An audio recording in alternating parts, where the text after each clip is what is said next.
मुझे। Good morning बच्चों। आज मैं आपको 12वीं क्लास बीए में यानी कि वाणिज्य संचालन में पार्ट 3 आयोजन अर्थात प्लानिंग के विषय में मैं अगले वीडियो में आपको पढ़ाई थी। आयोजन किसे कहते हैं, आयोजन कैसे करते हैं, आयोजन का अर्थ, आयोजन की व्याख्या और आयोजन के महत्व के विषय में समझाई थी। बच्चों, आयोजन के पूरे 11 लक्षण दिए हैं, उसमें से मैं आपको 8 लक्षण के विषय में बताई थी। अब है 9वां सतत प्रक्रिया। आयोजन सतत तथा निरंतर चलती प्रक्रिया है। आयोजन के साथ सतत और निरंतर चलती हुई प्रक्रिया, ये रुकती नहीं है। व्यवसायिक इकाई के प्रारंभ से अंत तक आयोजन करते ही रहना पड़ता है। मतलब जब हम अपना व्यवसाय शुरू करते हैं, शुरुआत से लेकर अंत तक हमें आयोजन करते ही रहना पड़ता है। परिवर्तनीय समय और संयोगों के अनुसार इनमें परिवर्तन करना पड़ता है। मतलब परिवर्तनीय समय यानी जब आवश्यकता पड़े तो उसमें परिवर्तन हमें करते रहना पड़ता है। 10वां है ध्येय लक्ष्य प्रवृत्ति। ध्येय लक्ष्य प्रवृत्ति यानी कि जो हम सिद्धि हासिल करना चाहते हैं वो आयोजन भविष्य में निश्चित किए गए लक्ष्यों को पूर्ण करने के लिए किया जाता है। आयोजन किस लिए किया जाता है? जो हम भविष्य में लक्ष्य निर्धारित करना चाहते हैं उसको देखकर हम अपना ध्येय लक्ष्य करते हैं और आयोजन करते हैं। जिसमें संचालक लक्ष्य के अनुरूप लक्ष्यांक निश्चित करते हैं। जिसमें संचालक लक्ष्य के अनुरूप अपना लक्ष्य निर्धारित करते हैं। लक्ष्यांकों को पूर्ण किया जा सके ऐसे वास्तविक हो तो ही लक्ष्य प्राप्ति सरल हो जाती है। लक्ष्यांक यानी कि अपना लक्ष्य पूरा हो सके ऐसे ही हम लक्ष्य की प्राप्ति करते हैं।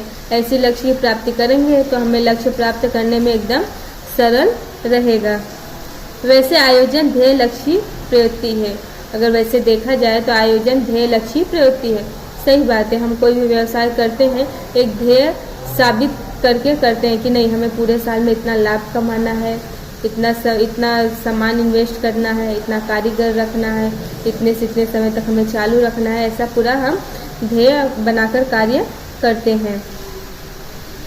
निर्णय प्रक्रिया आवश्यक। आयोजन अर्थात श्रेष्ठ विकल्पों का चुनाव। आयोजन का मतलब होता है कि इसमें हम श्रेष्ठ विकल्प का चुनाव कर सकते हैं। यानी हमारे पास बहुत सारे ऑप्शन रहते हैं, हम जैसा चाहे जो अच्छा लगे वैसा ऑप्शन का चुनाव कर सकते हैं।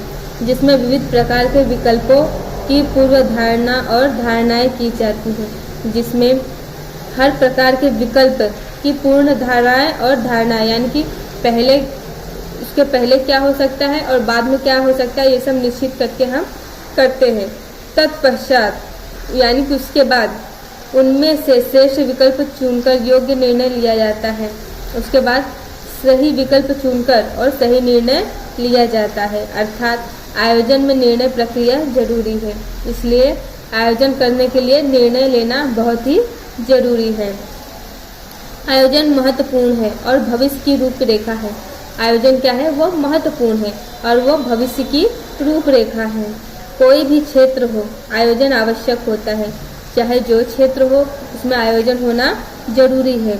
इसलिए सरकार, निजी क्षेत्र या अन्य कोई क्षेत्र हो अपनी प्रवृत्तियों के लिए आयोजन करते हैं। इसलिए सरकार चाहे प्राइवेट कंपनी हो चाहे गवर्नमेंट कंपनी हो उसमें आयोजन करती है।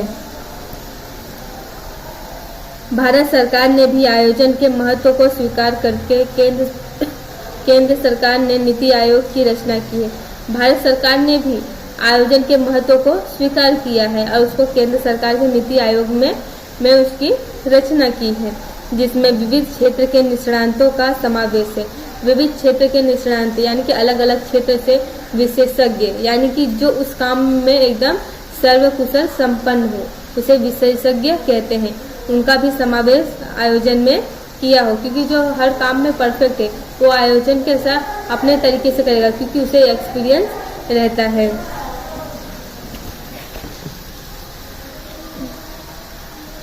आयोजन का महत्व निम्नानुसार है।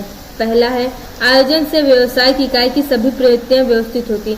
आयोजन के द्वारा क्या है? व्यवसायिक इकाई की जो प्रवृत्ति है वो व्यवस्थित रूप से पूर्ण होती है। दूसरा, साधनों का दुरुपयोग रोका जाता है। आयोजन के द्वारा हम साधन का लिमिट में उपयोग कर सकते हैं जितना उसकी जरूरत हो। तीसरा है आयोजन से अनिश्चितता कम होती है।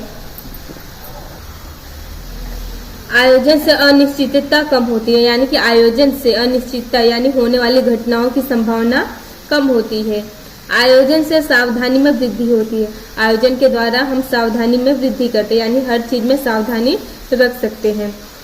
पांचवा है लक्ष्य प्राप्ति के लिए उपयोगी होता है। आयोजन क्या है, हमारे लक्ष्य को प्राप्त करने में बहुत ही उपयोगी और महत्वपूर्ण होता है। छठवां संचालकीय कार्यों में सरलता होती है, यानी संचालन के कार्यों में आयोजन के द्वारा हमें कार्य करने में सरलता होती है। सातवां कर्मचारी सहयोग प्राप्त होता है, और आयोजन और संचालन हो तो हमें क्या है, कर्मचारियों का सहयोग भी प्राप्त होता है। आठवां प्रभावशाली नियंत्रण किया जा सकता है, यानी कि कंपनी में प्रभावशाली नियंत्रण यानी अच्छा नियंत्रण बनाया जा सकता है। हर कारीगर के ऊपर अच्छे से नियंत्रण रखा जा सकता है। नौवां है विविध प्रवृत्तियों के साथ संकलन किया जा सकता है, और अलग अलग प्रवृत्तियों के साथ अच्छे से संकलन किया जा सकता है। सभी के ऊपर ध्यान दिया जा सकता है, कौन सा कार्य किस तरह हो रहा है, किस तरह नहीं हो रहा है। तो बच्चों, अब आपको आयोजन के लक्ष्य के विषय में समझ में आया। अब आयोजन की जो है सीमाएं वो मैं आपको अगले वीडियो में समझाऊंगी। धन्यवाद।